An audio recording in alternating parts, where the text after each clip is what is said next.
Welcome. Good morning. Thank you for coming out to the Water Conservation 101 workshop, also called Every Drop Counts. I want to thank the City of Martinez for inviting me to do this workshop and being forward-thinking with their resolution to conserve water through the voluntary request of a 15% reduction. And I'd like to thank the Contra Costa Water District for participating in this meeting and providing a lot of background information and a lot of free resources. So let's get started here. Every drop counts. Obviously, that's what we're here for, is to learn about water conservation. It seems pretty straightforward. Most of us have some skills at saving water. The idea here is to empower you with more information and more reasons why to take the time to take on a new practice or use that practice or take on a new action and employ these over and over again. Because a little drop doesn't seem like much, but it adds up. So that's the whole point. In the beginning, there was the earth, and it was good. And Adam and Eve came along, and boy, they had a good recipe, a real good recipe, because now we're up to 7.2 billion plus people and counting. And with that, we have a strong desire for water, to drink it, to get rid of it. And it comes at a price, though. It's not endless. And right now, we're running low on water. And so that's really the background for this workshop, is the fact that there's a drought. And right now, I'd like to invite Chris Dundon up here to start out this workshop with kind of the background on the legislation and the request from the governor. Back in January, the governor declared a statewide drought emergency.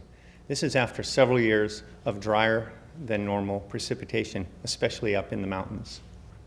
On January 17th, he declared the emergency, and he was calling on all citizens, as well as water districts, to conserve water. He extended that in April 25th, 2014, asking for specifically a 20% reduction statewide. And in fact, this has even gone further. You're going to see an additional request from the State Water Resources Control Board. So voluntary reductions were requested. So Contra Costa Water District, on April 1st, our board adopted a resolution asking for a 15% reduction, and this is a voluntary reduction. Soon after that, the City of Martinez asked for the same reduction, so that we're in concert. Contra Costa Water District is the wholesale water supplier for City of Martinez, if you didn't know. Now you might be asking, well, why did we ask for a 15% voluntary when we're in a pretty big crisis here? Contra Costa Water District got its water supply, as I say, from the USBR, and two major things changed in the last 15 years, and both of them are attributable to you customers. Number one, customers are demanding less than they ever have been at Contra Costa Water in our whole service area. And secondly, if you remember, in the last 5 years, we expanded our reservoir, and we have more storage than we did before. So we need a reduction this year. It's a serious issue. But that's why you see it as a voluntary reduction, because we have some in reserves for next year. So where does our water come from? It comes out of the tap, right? It's just magical and comes out. Well, actually, it comes from Sierra snowmelt. The biggest reservoir we have in the state is the snowpack up in the Sierra. Think of it as a big tank up there, and it holds the water, and then during the spring and summer, it lets it out down the rivers a little bit at a time.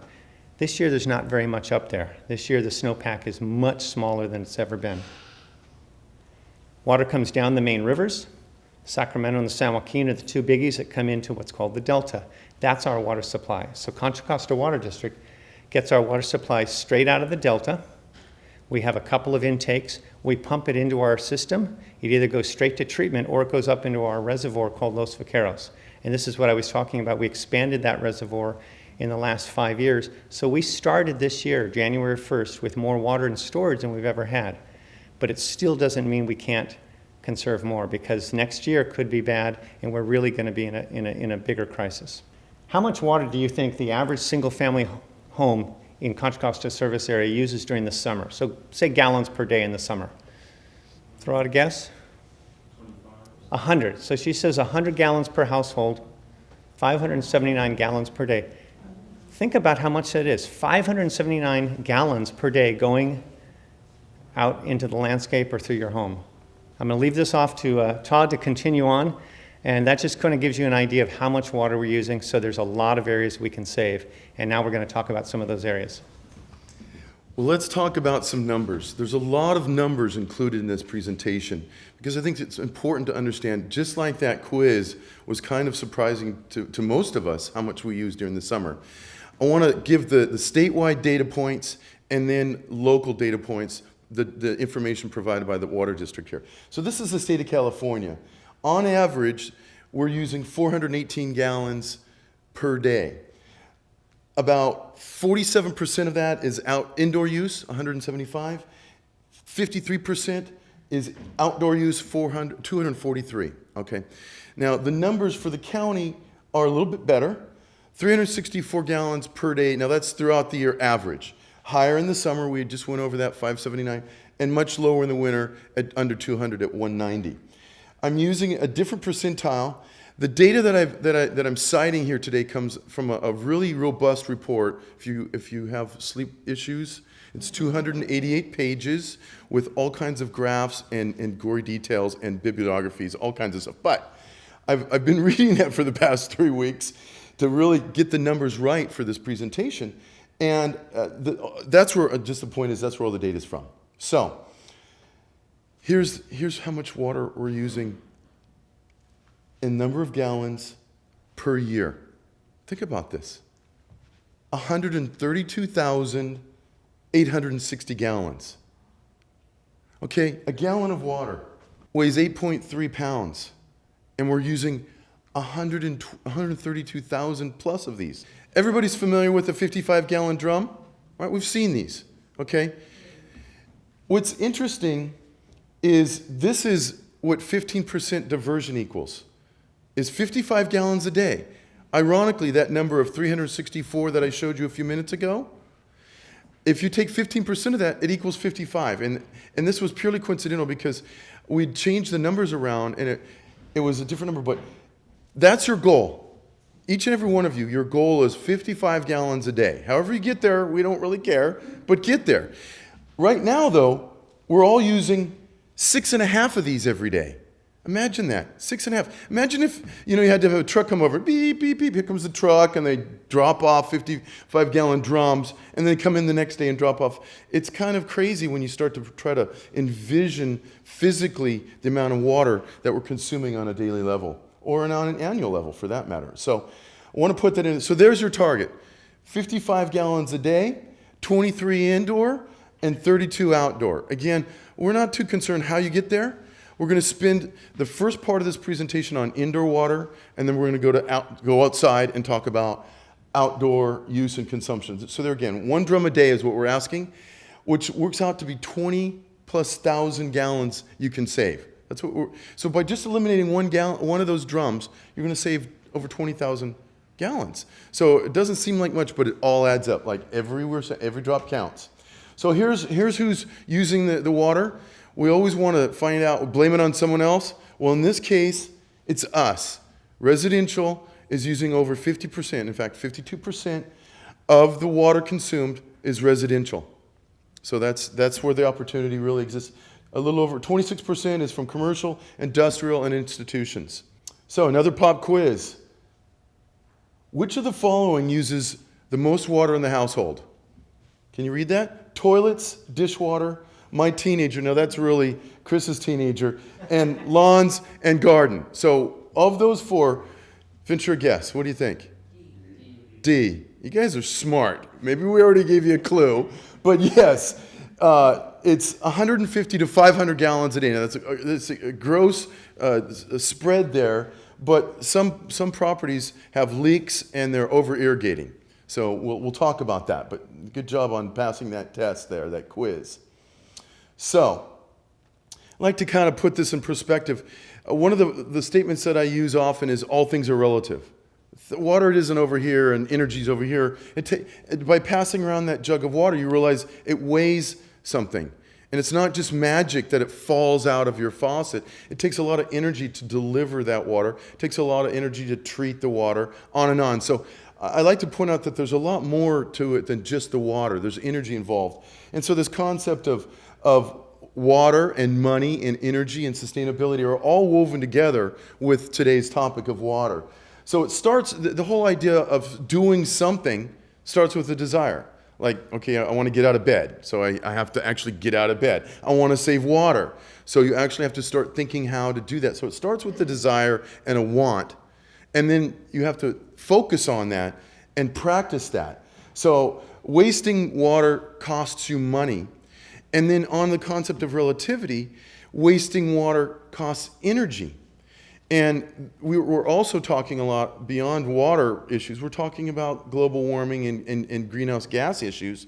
So when we're wasting water, we're also dealing with a byproduct of increased greenhouse gas emissions. So the whole idea is kind of pay attention, get focused, and practice these actions. So another quiz. We're not doing this all day on quizzes. Just a few up front to kind of get us rolling here. So, which of the following indoors uses the most water? Toilets, dishwashers, leaks, showers, or faucets? Come on. Showers. Anybody else? Toilets. Showers and toilets.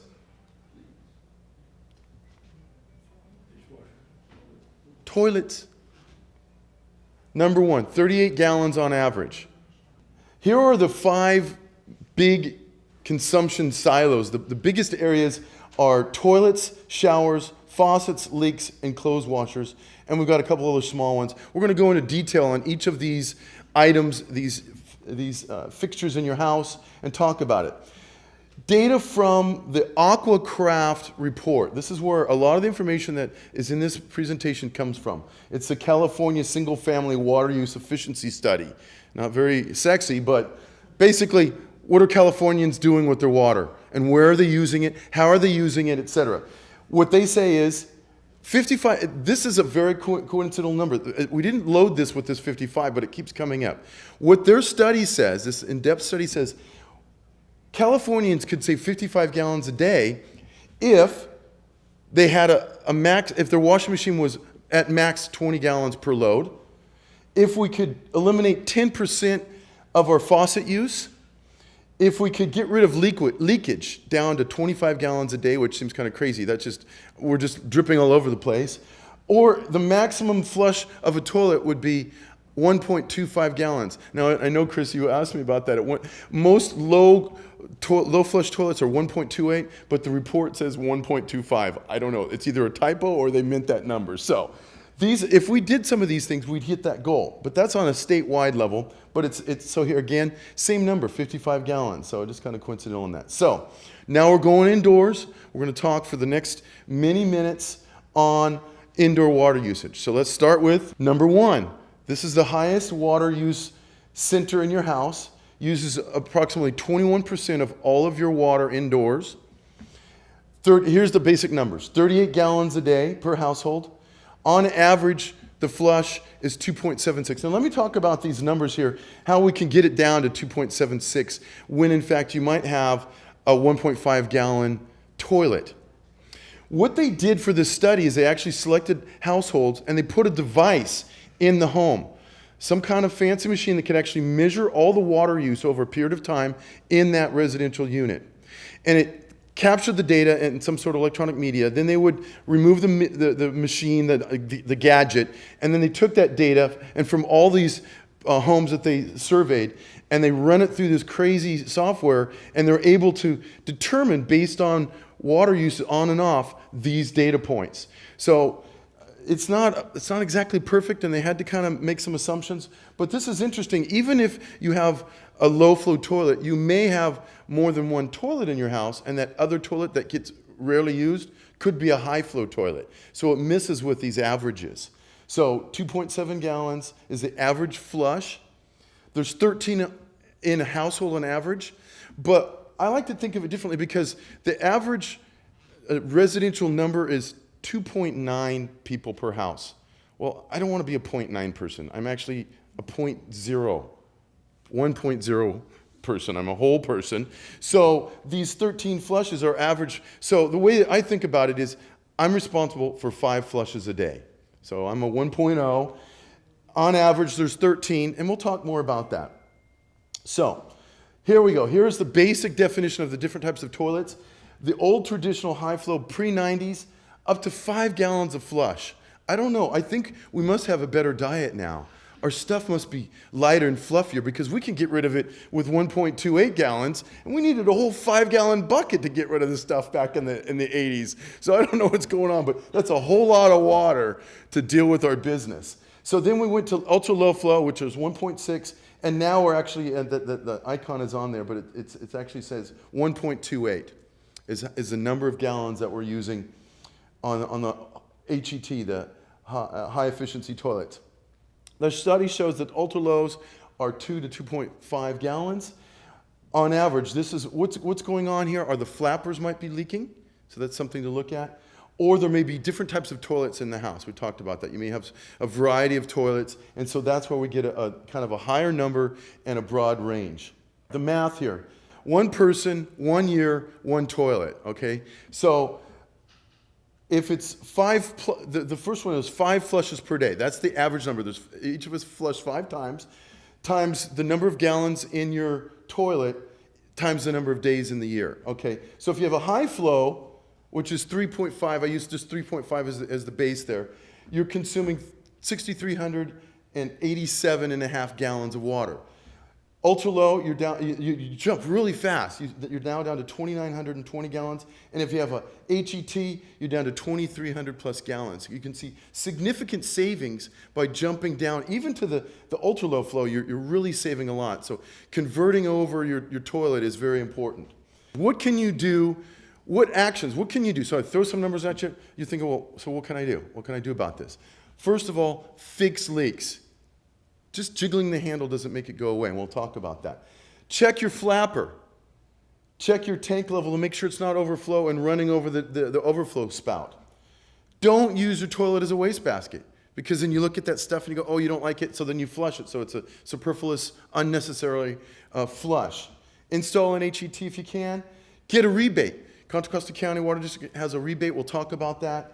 And then there's some freebies. We'll talk about that here shortly. So water-saving products. The first one isn't so useful now. These are these little flush bladders. You put them inside your tank, and it displaces some of the water. The caveat on that is they're really only intended for 5 gallon, 3.5 and up, for big water tanks.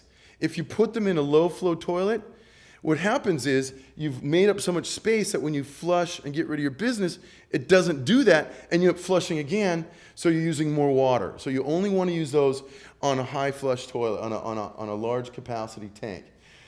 Another idea is instead of having a flapper, you have a tipper, so this little thing here fills up with water, and then when you use the handle, it tips out. So you don't ever have a flapper to fail. You're literally just kind of tipping the bucket of water. Other options are dual flush mechanisms, where if it's just liquids, you do a half flush, and if you've got solids, you do a full flush. And they do sell kits install, so you can retrofit your toilet, and it gives you a new handle, and it's got the new guts, the new device inside. So if you want to do that, there are many products out there that allow you to do the dual flush. The rebate, $125 rebate. There are some requirements. It will run out by the end of the calendar year, so you want to get on that. It's available to residential, multifamily, and commercial. And some criteria, the toilet has to be pre-1994 or 94 or older, and it has to be a high consumer. It has to be 3.5 gallons and above. So you have to meet that criteria. The US EPA says that a family of 4 that replaces an older toilet with a WaterSense labeled product will on average save more than $90 per year, and over the lifetime, $2,000. So San Francisco has a clever campaign out right now on water savings. It's a little bit kind of naughty, provocative. For example, here you get paid for doing it. So that's what Water District is doing. They're paying you to do it. I'll be dropping these in as appropriate throughout this workshop, so I think that's kind of fun. So the freebies, one of them for the toilet are these little dye tabs. You drop it in the water tank, turns it blue, and then you kind of stand by. And if your bowl turns blue, then your flapper is leaking. Okay, so it's really easy. It's just like kind of an egg dye that you'd use for Easter, but you just drop it in and wait. And if it's blue, you've got a leak, so you need to deal with it. So the joke here, just jiggling the handle doesn't make it happen. You actually have to fix the problem. So now we're going to move on to showers. The numbers here. On average, people take 2 showers a day. That seems kind of a lot. We consume 18.6 gallons per shower. The average time is 8 minutes and 42 seconds. And on average, we're using 2.14 gallons per minute. Okay, so these are just the raw data points. What does that mean to us? 1 person, 1 year, 1 shower day. We're going to have to get you down to 1.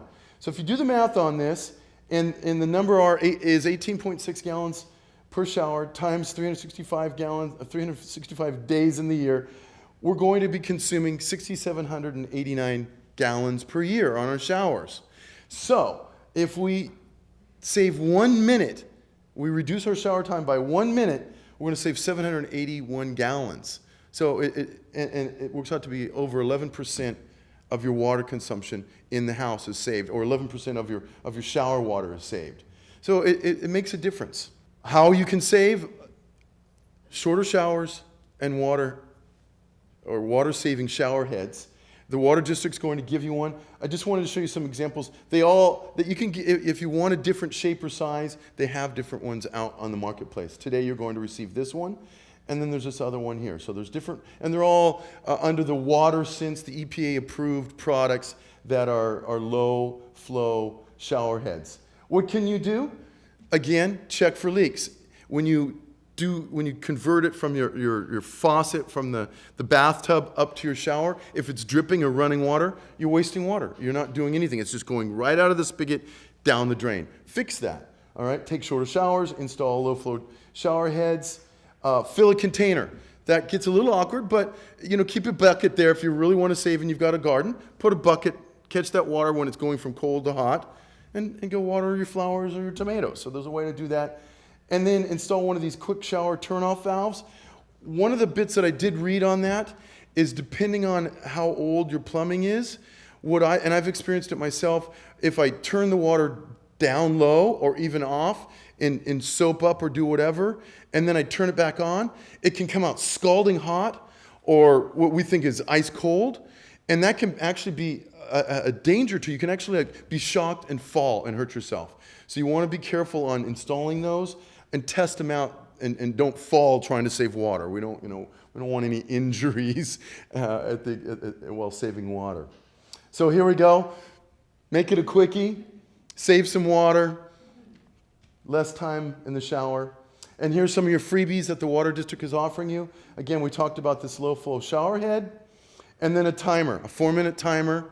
So you can just, pay attention to that. The average is 8 minutes, so you'd have to turn that thing over twice to meet the state average. So faucets. Faucets are another high water user. They're about 19% of your indoor water consumption. On average, we're using 33 gallons a day. It's quite a bit. We have 57 events. We turn a faucet on 57 times throughout the day. The total use time is 35 minutes. It's almost like about a gallon per minute, roughly. The average time is 37 seconds per event. Each event equals about 1.1 gallons. And then we're using 0.7 gallons per event. So let's look at this in a different way. 1 house, 1 year, 37 events a day. Those are the bases. So what we're asking you to do is to shorten your use time by a few minutes a day. On average, we're using 14,000 plus gallons just turning on and off the faucet. If we could reduce that 35-minute use time by 5 minutes, we'd save over 2,000 gallons. That's like 40, 55-gallon drums. It's a lot of water by just being a little more aware, kind of the zen of the faucet. Just turn that thing off. Let's not make it 37 seconds. Let's make it 27 seconds or whatever. Just little bits here and there add up. How can you do it? What actions can you take? Again, repair leaks. If it's dripping at the faucet, fix it. If it's dripping on the handle lever there, fix it, all right? Install these low-flow aerators. You're going to receive one of those today. Avoid running water. We know these things, but we just need to employ these actions. Don't let the water run when you're brushing your teeth or shaving or whatever you do. Another one, don't thaw using running water. Here's the trick. If you have a non-stick skillet, those are made of cast aluminum. Aluminum is very conductive. If you take one of your skillets and you put your thing that you want to thaw on there, and just give yourself half an hour, and if you really need to speed it up, take another non-stick skillet and put it on top of that thing you want to thaw, and it will thaw really fast. All right? And then again, catch any water in the basin and go water your landscape with that. Now we're going to talk about clothes washers. The numbers here, on average, we do a load a day. It's pretty amazing, at 36 gallons a load. So I know some of you say, well, I'm not doing that, but somebody else is. So for every load you're not doing, they're doing 2 to make up for your one that you're not doing. The math, 36 gallons a load, 7 loads a week. If you can just get rid of 1 load a week, you're going to be saving 1,872 gallons. That's a lot of water. So always make sure that the loads are full and have fewer of them. It's really important. And get one of those high efficiencies. The Water District, again, is rewarding you. They have a $200 rebate on these Energy Star Most Efficient and ESME model. So $200, $50 rebate to install an energy efficient 3-tier. All of this information, by the way, any of these rebates or the freebies can be found on the Water District website. So you can just go there. It's really easy to navigate. So there's a lot of money and a lot of freebies. Leaks. This is another one of the 5 major silos of water wasting in your house. On average, the average household is just dripping away 31 gallons a day. It's a lot of water. It's like, 2/3 of that 55-gallon drum just from this leak right here. So the first thing is try to find out if you have a leak. There's 2 basic types of leaks. There's an intermittent, which could be that toilet flapper leak that just kind of leaks. It doesn't leak every time, so you use it, it leaks a little bit, then use it again, it doesn't leak, and then you use it. So it's one of these intermittent things. Or just dripping faucets. It continuously could be a broken valve outside that's kind of running a little bit the whole time, or a leaky pipe. And I've got some good images. Of course, we've all seen a leaky pipe, but this one looks like it's been leaking for a long time. Drip, drip, drip. It's doing this all day long. That's how you get up to that 31 gallons a day. And then here, how long did it take for that pipe to build that green patina there? A long time. These are where these numbers are coming from. So people think, oh, that's not me, but you don't know unless you investigate. So you want to find out where your leaks are. You need to put on your little sleuth hat and go find these leaks. So one of the things here is look for leaky valves, like in the shower, if it's dripping there. Whenever you turn on a faucet outside, look for these things. Look at your flapper here. Here's a good image right here. See that flapper? It's all crinkly on the edge. That thing should be flat, and it's not. So for whatever reason, it's folding up, and so that thing is leaking all the time or intermittently. And then how do you read your meter? If you go and find your water meter, and there's ways to look at it, and that little red star to the left, if that thing is moving, if you shut down everything, there's nothing on in your house, so you think, and you come and look at that little thing's moving, you've got a leak somewhere. The last bit of the 100% don't use a lot of water. They add up to 5%. Baths, dishwashers, and other, okay? Baths, they basically say they're kind of decadent. Take one now and then, enjoy it, but if you want to save water, you got to take a shower.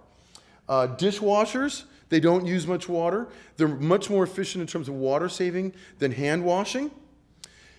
Make sure the load is full. Don't just be lazy and just want to wash it because you want that one bowl. If you need that one bowl, hand wash that and then wait to fill up your unit. And then other events, remember I told you they put some device on the house to measure your water?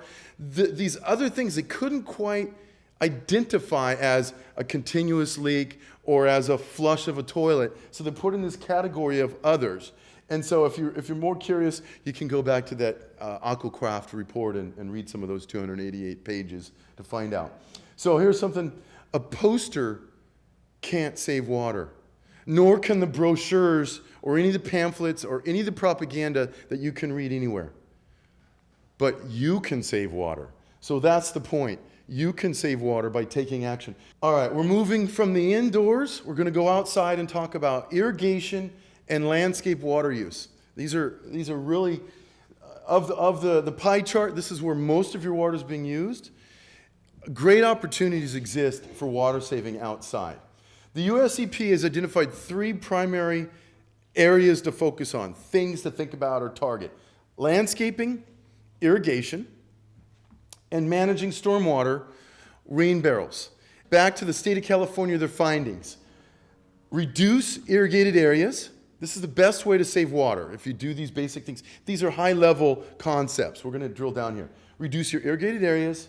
Encourage the use of water-intensive plants. This is really what they're saying is use drought-tolerant plants. Don't use hungry plants. And find ways to prevent over-irrigation. Now here's what you'll find on the Contra Costa Water District's website, the no-no list. Okay. So a lot of this but we're going to just kind of say it out loud. Don't water during the day. Don't water after 9. From 9 to 5 during your business hours, don't water, okay? Don't water or overwater to where water's running down the gutter. That's like a no-brainer, duh. If it's running down the gutter, don't do it. Don't wash your vehicle without a control top, hose, a control nozzle, or a bucket. You just don't let it run freely. Again, don't wash your pavement. And if you have a fountain or whatever, it has to be recirculating. It can't just be single use. And if you have a decorative pond, you might want to take a time out on that during the drought. So, does your landscape have a drinking problem? Most of them do. Here you can see some puddling water. It's a great example, a great image of somebody that just isn't paying attention. And this is probably being auto-watered several times a week like this. It can damage the root. You can get all kinds of problems, not to mention just a whole lot of water being wasted. 6 steps to a water-efficient yard and garden. This is brought to you by the Save Our Water, which is the state of California's website. And they've got some good information there. By the way, all the references that I'm making throughout today's presentation, I'm going to cite at the end on a whole kind of laundry list of all these sources that you can go to. You can spend hours on these websites. It's really interesting if you find it so to drill down in some of these places. So again, appropriate plant selection. Use the right plant for the soil that you have. So don't try to, depending on your pH or your soil conditions, if the plant keeps dying over and over, maybe you want to get a different plant. So I must have one there. Maybe you don't. Get something else. Okay. Limit your lawn size. That's your biggest opportunity. Good, efficient irrigation. We're going to go all over this. Use mulch whenever possible. This is one of my favorite things, and we're really going to talk about that as we get deeper into this. And then appropriate maintenance, which means make sure everything's working right. Make sure there's no drips and all that sort of stuff. So mulch. I don't know. How many people have a compost pile right now? Excellent. Congratulations, and thank you for doing that. Well, mulch does include compost, and one of the great things about using compost or mulch is, first off, it helps keep the weeds down. Who doesn't want that? Who wants to spend their day pulling weeds? Prevents soil compaction, makes it more alive and friable. Keeps your soil temperatures down, lower, and it promotes healthy conditions in biology. So just putting some bark on top of your soil has all these positive effects.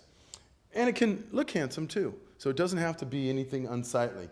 And there's many different types of mulch out there. There's colorized. You can use pine needles. If you've got an evergreen tea, you can use those pine needles. People say, what about the peach? Well, if you've got a pine tree, you've already got acidic soil because that's the condition that you're in. So then you don't go and plant something that doesn't like acid soil. That's what that other point was talking about. And the pine needles are great, and they don't rot fast, so they'll stay in place for a long time. That's just an example of how to use what you have at your own disposal.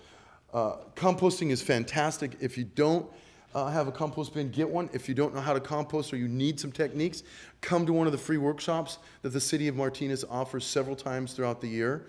They're very informative, and often high quality, low price compost bins are available.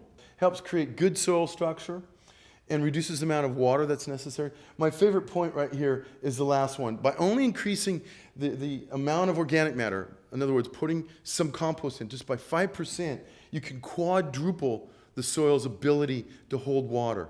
It's like when you get one of those little plastic sponges, the little pink rubbery sponges, and they're dry and they weigh nothing, and then you get them wet and then you wring them out, they still have water in there for a long time. That's what compost does. It holds on to that water for a long time, which means then you don't need to water as often, which it saves water and money. So zeroscape, kind of a fancy word, kind of, I'm doing zeroscape. Zeroscape. Okay, well, it's just a fancy phrase for planting drought tolerant, or here's the list: water conserving landscapes, drought tolerant landscaping, smartscaping, California friendly, bay friendly. It's just not planting something that's high water in a drought environment. And California is that way. So just here's some good examples of it. Right there, just some handsome mulch and some drought tolerant native flowers. Looks handsome. They're beautiful. Some of these scapes, here they're using rock instead of some organic matter as your ground cover with some succulent or cacti in there. And then this is really colorful here. A lot of different flowers. And you see that they've got a little bit of lawn, which they're enjoying in the back or on the side there, but they're definitely minimal use on the water right there. Another rebate from the water district is to convert your lawn to a garden, $1 per square foot up to $1,000. So that's pretty good. So they're paying you off to do the right thing. Again, water deeply and infrequently. Most of us have heard this, but this is really true. And an off and on cycle for the day of watering. In the summer, it says you can get away with every 3 times a week, 3 days a week. And on mature, healthy plants, only 2 days a week. One of my favorite plants of all time is a manzanita. It's definitely a native to California. They're beautiful. They're kind of interesting in their shapes. They've got a beautiful red color, and they're absolutely drought tolerant. You don't have to water them ever. They get their rain in the wintertime, and that's all they need. So, and plants that are hardy and strong don't even hardly need to be watered at all. Be sure and adjust, if you do have any controllers, adjust the length of the duration of water during the cooler and shorter days. Hand watering is best. There's all kinds of fancy technology available in terms of devices and timers, but statistics show that if you take the nozzle and you water it, you're not going to be wasting any water relative to the other options that you have. So it's the most efficient way of watering, and it's the least expensive way of watering. A hose and a nozzle. Nothing sophisticated about that. Little maintenance is required. Make sure it doesn't leak at the faucet setting. Quick releases are really a handy way to do this. And they take the one major negative is it takes a little more. It takes time. You have to go out there and physically do that. But instead of sitting in front of a TV show, maybe you spend 20 minutes with your garden a few days a week. Always use a nozzle, okay? Just some common sense. Use soaker hoses and drip irrigation systems. Drip is really, after manual watering, just your basic simple drip system is your most efficient way of watering. Use quick releases, attach a timer valve. The quick releases really make it easier for you to change your devices and your watering systems. Get satisfied in the garden. So there's your San Francisco ad. Drip systems are really easy. A few years ago, I had an outside garden, and I'd been wanting to do a drip system. But I didn't do it because I was afraid. I thought it was really hard to do. And so for a couple of years I didn't do it, and I was a slave in the hottest days. I had to get out there and not worry about, and was worried about my tomato plants dying or whatever. Then for whatever reason, I just said, heck, I'm just gonna go, and I just spent like 20 or 30 bucks. I'm just gonna buy this stuff and force myself to do it. It wasn't that expensive, and it's really not that hard. A little device to punch holes, and you snap the gizmos in there. Next thing you know, you've got a drip system, so it's not complicated.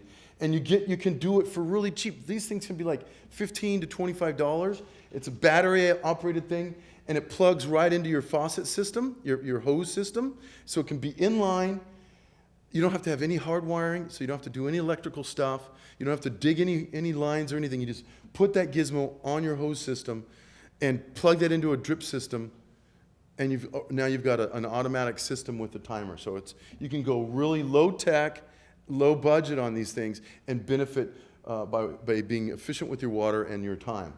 Why to do it? Instead of getting everything wet and maybe some of those leaves will mildew, by watering directly at the source, at the plant, you're going to prevent disease. You're going to also minimize excess weed growth, because instead of watering everything, including the weeds, you're only going to be watering the plant. So it's just logical. Saves time and water. We just went over that.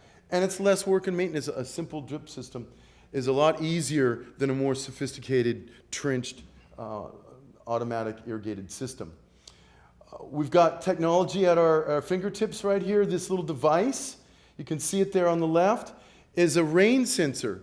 It's smart enough to know, and it's wired into your timing system. So when it rains, it'll override your system. So that's kind of the old high tech, and now we've got some smart timers, some smart controllers that actually talk to the satellite, and they know what your specific local weather is where you live, and will override your pre-programming. So you get one of these things, and it helps you out when you can't turn it on or off. You don't need one of those rain shut-off devices if you've got a smart controller, because the smart controller does what that auto rain device would do. Save water and money. Here's another one of these opportunities for you. The EPA says that one of these devices can save 8,800 gallons a year. So when installed and used properly, they can save a household a lot of money. Here we go. It's a weather-based irrigation system, smart controllers, more accurate, customized irrigation by automatically adjusting the schedule. So that's how this works. Saves a lot of time and water. The fine print. Here's what legal said. Can you guys read that? Yeah, it's just like at the end of those commercials where they talk really fast and you don't know what this thing causes all these. So here's my take on that. Savings may vary. Water wasters will gain the most savings because they are. Still requires attention. These aren't magic. If they're leaking, you've got to fix that leak, so you've got to attend to them. May result in increased water usage. If you're not setting your timer right, you may actually use more water than you did before, and when you get your bill, you may get a headache and nausea. So you have to set these things up right. Consult your owner's manual for proper use, and batteries are not included. Get one of these meters, replace your dumb controllers with a smart controller, and the water district has a rebate on this, right? So you again go to their website and find out all the details on how you can get some money back on buying one of these controllers. It does require some interaction with staff there at the district. You have to have a residential water use evaluation or assessment. They come out and check out your property. Once you pass their evaluation, then they will have you install one of these smart systems. So they come out, they review your landscape and your water use practices.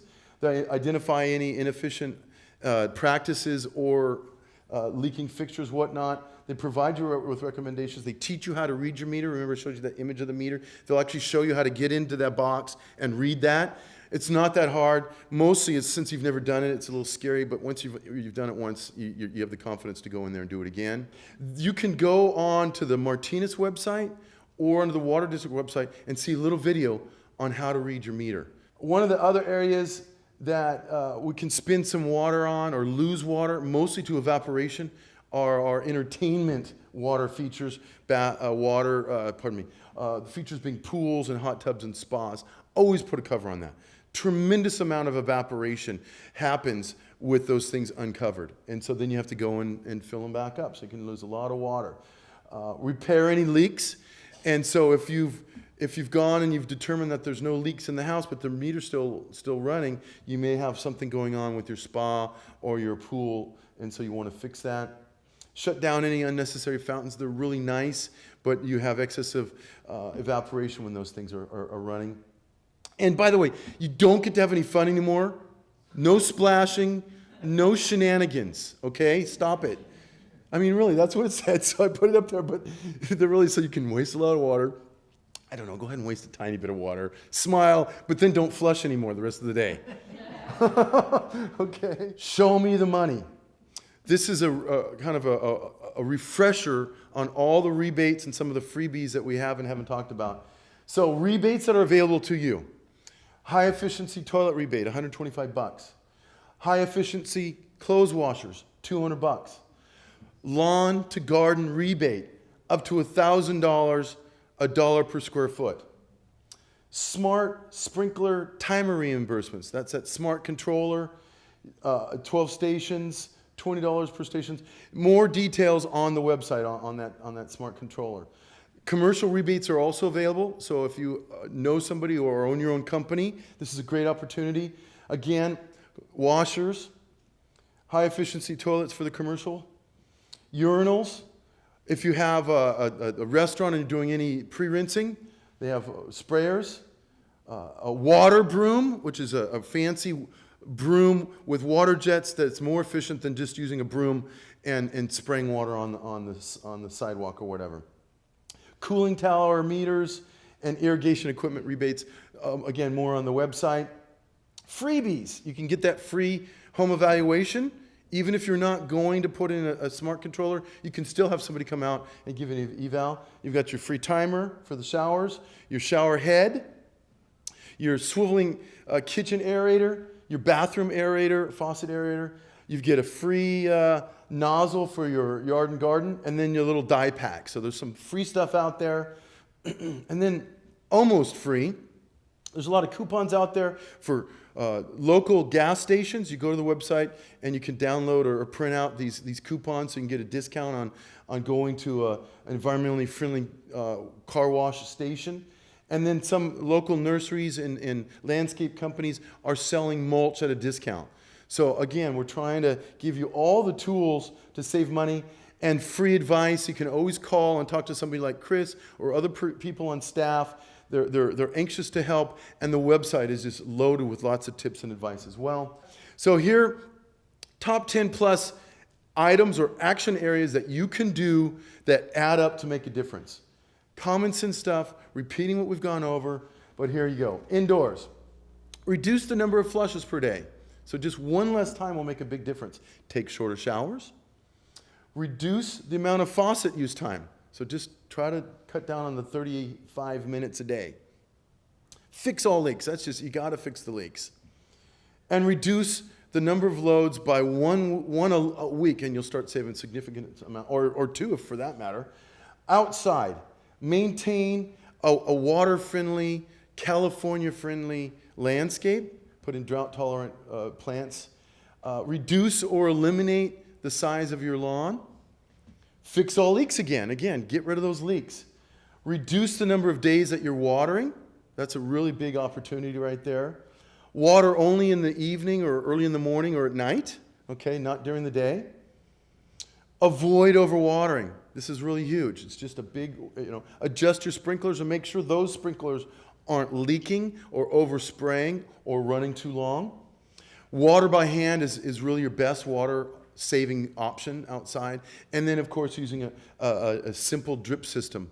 So a combo would be simple drip system and watering by hand, and you're really going to save a lot of water and be the most efficient with your outside use. And, of course, take advantage of all those freebies and rebates that are being offered to you. And here is the fine print list of all the resources that I gathered information for our presentation today.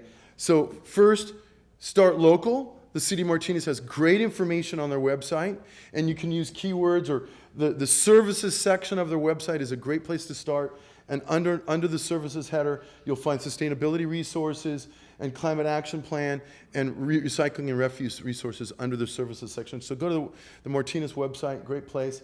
Of course, the Contra Costa Water District has all this information on rebates and tips and all that. The report that I cited is the Aquacraft California Single Family Water Use Efficiency Study. Great report. And then we're kind of expanding the state of California. A couple of really, one of my favorite sites was this H2O house. I don't really know how to say it, but it's really good. It's loaded. It's kind of an interactive website.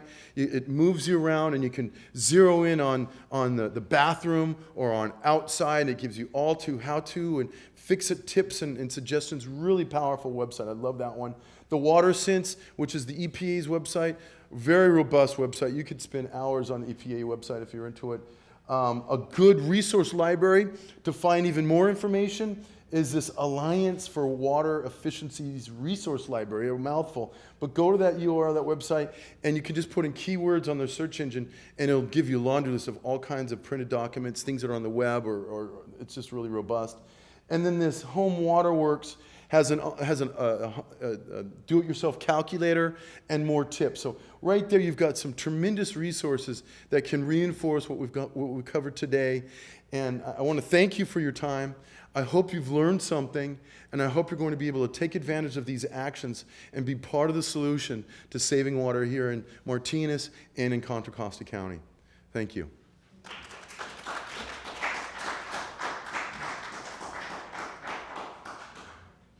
The question is, Oh, yeah. if you're not sure what How old's type, your how old's your toilet, Is it pre-94?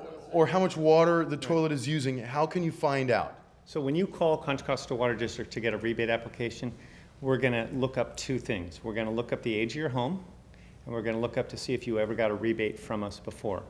If the answer to those two are positive, meaning the house is older than 94 and you never got a rebate, then you're eligible. It doesn't matter what it is. Another part to that answer is on some toilets, it'll actually be stamped right behind the toilet seat. They'll stamp it on there, particularly on the newer ones. So you can see it'll say like 1.6. It'll Right. say 1.28. If it doesn't have a number, it's very likely, if it doesn't have a number and you think it's pretty old, then it is, and it's gonna be a high flow. Right. Okay? So to know what your toilet is, he's exactly right. And you can lift the tank lid off, and sometimes it's stamped on the inside of the tank lid or the inside of the tank. There'll be an actual stamp embossed into the ceramic. But to be clear, for the rebate, don't do that. Just call us, and we're going to see if your house is older than 94 and if you've ever, I should say, if your house ever got a rebate before. Because we don't want to have the honest people say, yeah, I looked and it's old. And so we just basically made it objective there. So.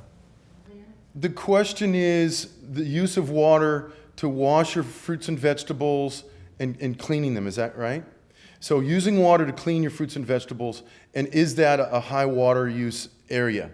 Well, it depends if you're letting the water run the whole time or how fast you're letting the water run. That's one thing.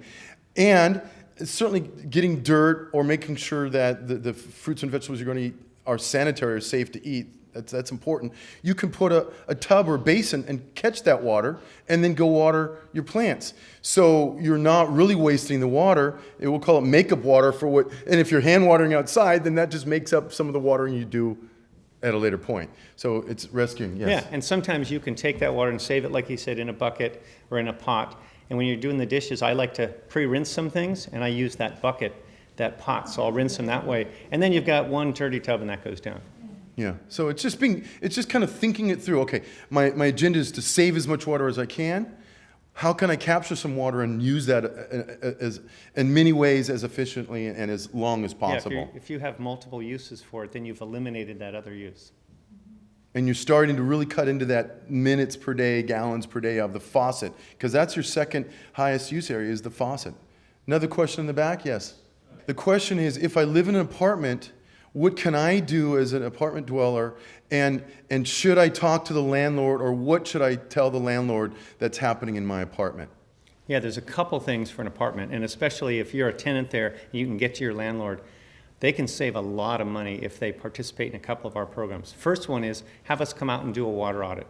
We'll evaluate the entire site's water use, both landscape and indoor. If we check and we see that the toilets are older, they can get a rebate for all of the toilets. We've got some apartments. I've got one apartment complex that has done 1,200 toilets, okay?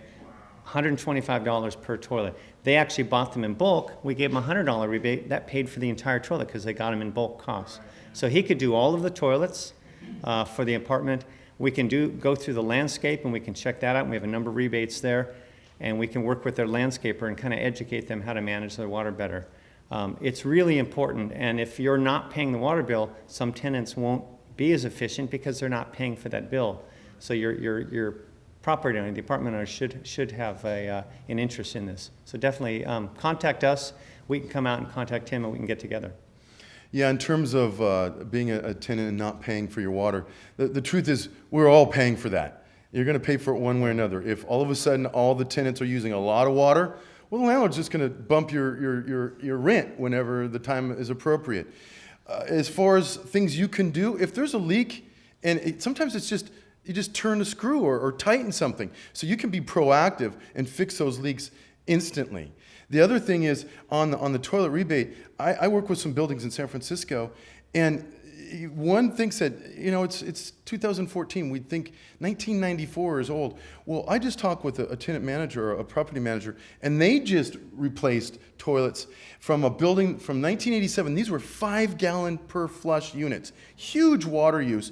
And now they're at 1.28 or even less than that. Yeah. So they're going to be benefiting instantly on water savings and directly reflected in their water bill.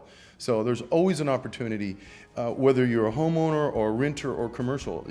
Saving water, everybody wins. Yep, absolutely. All right. Well, thank you for your questions. Appreciate you coming out today. Thank you very much. Bye-bye.